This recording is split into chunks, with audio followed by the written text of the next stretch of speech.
Hi YouTube, it's me, Mason Sushi again here, and I decided to post a video talking about my goals for the year.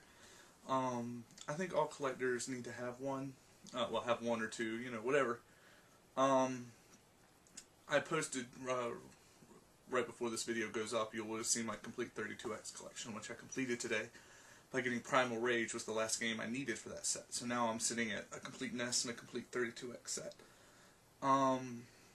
I have about half of the Master System US set, and I have about half of the 64 set. The 64 is loose.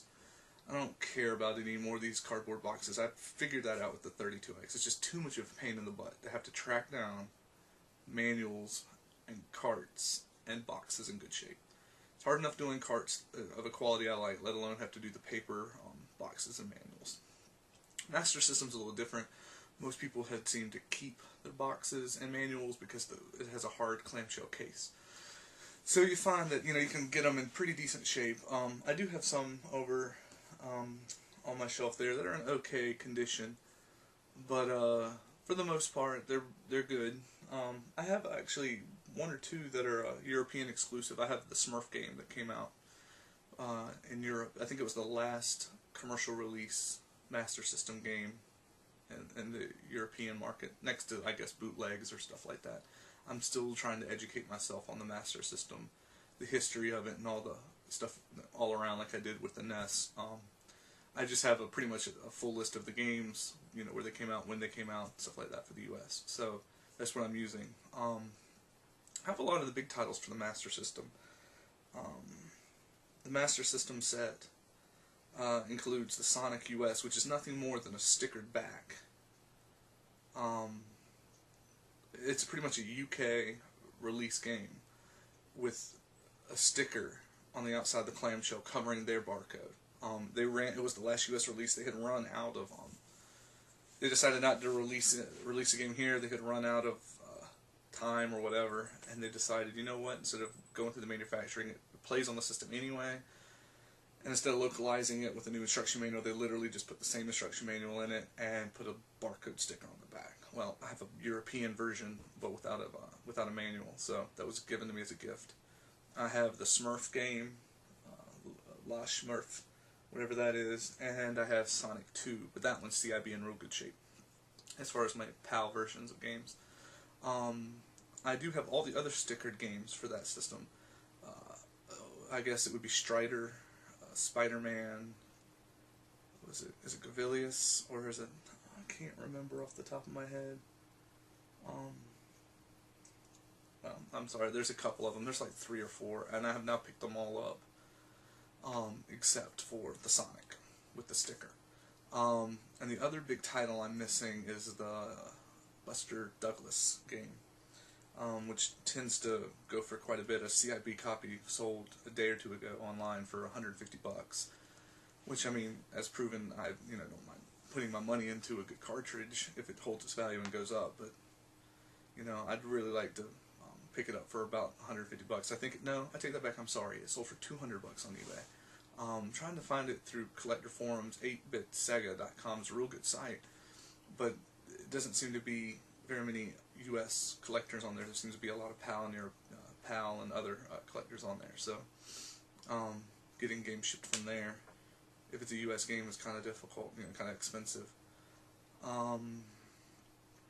But I just decided to pick stuff that's different. When I went through my U.S.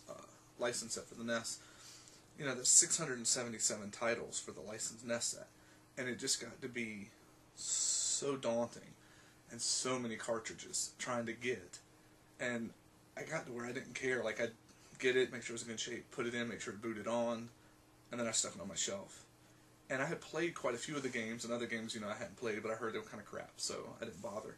But for the Master System, I had a good buddy of mine growing up that lived down the street that had a Master System. Now, he didn't have tons of games. I think he had about 10 or 12 games for it. And that's actually where I started my Master System collection.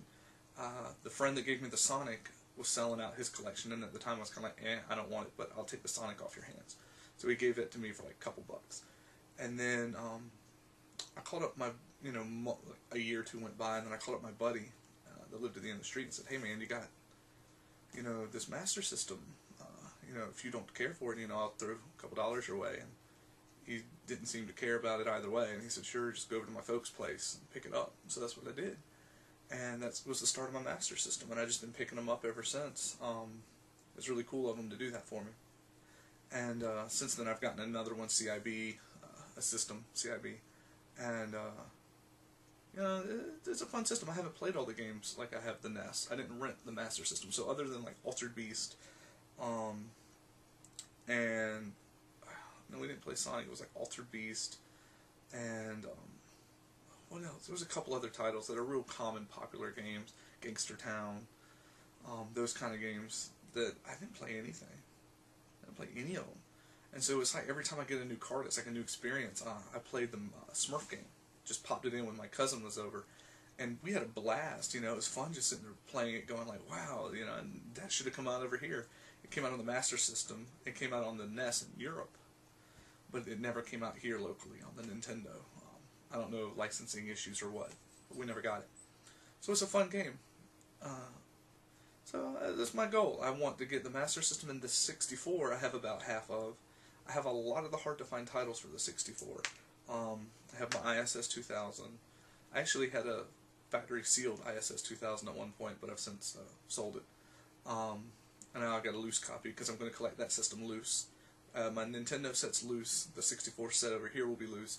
And then I'll work on the Super Nintendo, I guess, later down the road, so I pick up any of the hard-to-find titles or role-playing games now that I'm interested in playing or want to give a try, you know, or if I have a buddy that really likes it, I hunt it down so we could play together. I did that with a couple games. It's kind of cool. I really like the Super Nintendo. As funny as it sounds, the Super Nintendo is actually my favorite system, but I didn't go for a complete set of that. I went for a complete set of the NES. Because that's what I played when I was younger. I got it in '88 with the Power Pad came out, and so I guess I was 10. So yeah, the NES, you know, right on into the Super NES was my childhood. I don't know why I kind of like the Super better. I don't know if it's a graphical thing or if I feel I like the controller better or what, but I've always kind of gravitated toward it a little more when I tend to play older stuff.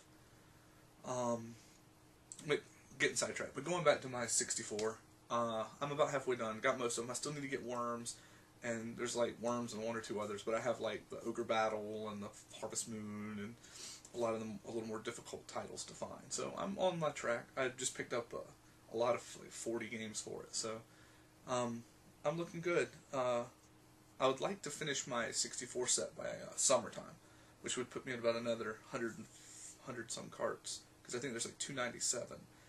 I think I'm right at like 150. I think I'm like at 145 or 150 right in there. I get a 5-game window. I haven't kept track. But I'll be going onto Nintendo Age and trying to pick up a lot of those games there. Master System's games will be a little harder to find on Nintendo Age, and I might have to do some eBay, which I'm not a big fan of. But, you know, you do what you can. I live in Columbia, South Carolina, and there's not very many. There's one retro store here, which is nice. It's a little expensive because it is a local store. But other than that, as far as flea market finds and garage sales around here, there's not much of anything you can find. The few people that do have it have already looked on eBay and know what it's going for, so there's not much in the way of good pickups. So, yeah, I'd like to, this year I definitely want to finish my Master System in 64. That's my goal. I'm hoping to do 64 by summer, for sure. Master System I'd like to finish. The Sonic, I think the last I heard that US Sonic was like $900. I don't know if I'll get that. I might get everything but that and just get a PAL version just because, I don't know, unless I can come across it for a really good deal. $900 for it really isn't worth it. I did pay quite a bit for my stadium events for my NES collection, but that was a little different situation. I had been collecting NES since 96, late 96, somewhere in there, mid 96. So anyway, that was a little more important to me. I don't know if I'll ever pay that much for a game again, but those are my goals. Write down what your goals are on there for me, okay? Again, thanks for watching my channel. Leave comments, rate my videos, good or bad, please. And come back and see me. See you later. Bye.